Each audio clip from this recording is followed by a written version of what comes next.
So Adam, a few days on from the draw against Forest Green Rovers, how's sort of the debrief been after that one?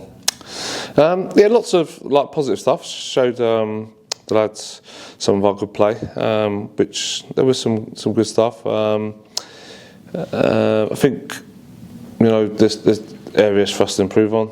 I think we got the ball into the final third and a little bit wasteful. So again, showed the players in areas that we can get the ball to.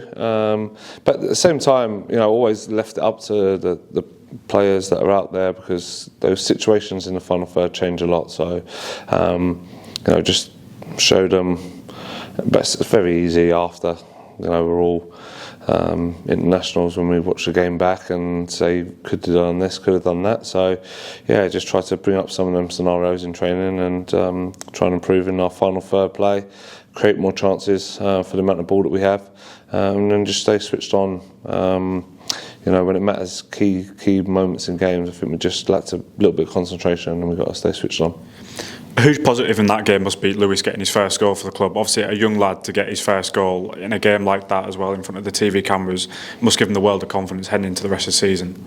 Yeah, it will. I thought Junior done well as well. So like both of the lone lads come in and done brilliant. Don't feel like lone players. They've settled into the group really well.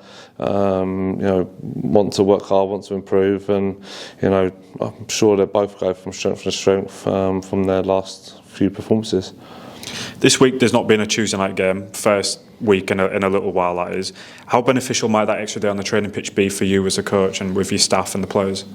Yeah, really important. We've tried to sort of manage getting the necessary work through players, but also rest as well after the back of a Tuesday, Saturday for like 3 weeks on the bounce. So it's a bit of a deload week as well, but also just to have that for the players mentally to be able to switch back on and focus again, and also just that rest is so key. So try to get the balance right this week. So we're hoping that we'll go with fresh legs and fresh minds down to Yeovil, and we'll see that in the performance hopefully. Injury update then. Did everyone come through Saturday's game okay, and could we potentially see anyone return for Saturday?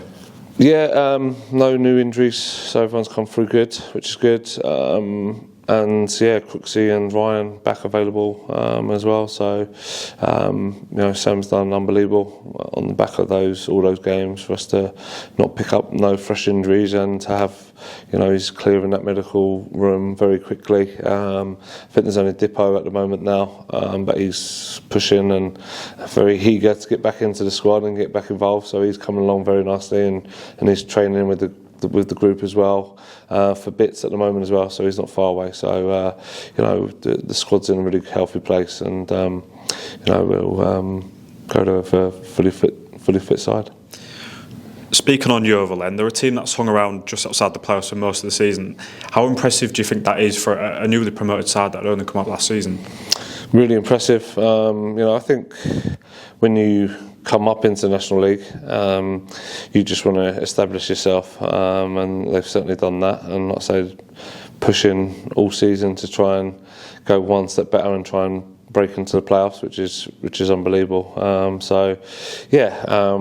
High expectations down there from where the club's come from, but certainly be happy with the season in as a whole.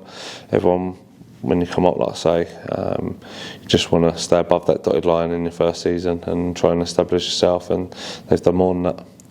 And how would you assess sort of their style of play and how they could fare up against us on Saturday? Obviously, we'll look to play out from the back, but if you put them under a bit of pressure, then they've got good target players that they can go into as well and play off of. So mix up their game well, and you never know how a team might adapt and change for you coming there. Imagine they're a home team, so they want to play on the front foot and still implement their game plan. So got to be wary of that, but at the same time, we try to focus a bit more on what we can control, and that's our performance, our way of playing.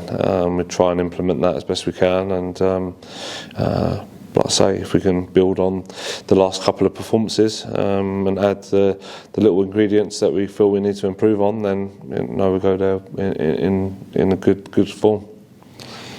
They obviously lost in midweek on Tuesday night. How much could that play in their mind, do you think, or do you think it doesn't really affect them heading into the weekend? It's hard to know how that's going to affect a team and the morale and everything, but just going off of what our team and our players have done, we've always tried to bounce back after defeat and put it right. So I'm sure they'll be no different. They'll be looking to get back to winning ways, especially at home. Learn from the mistakes they made Tuesday and try and put them right. And we've got to be wary of that. At the same time, we want to start the game positive. Like I say, we've had the privilege of resting the players up a little bit this week, so we want to make sure that that's definitely being shown from the outset of the game. Thanks for your time, Adam. Cheers, thank you.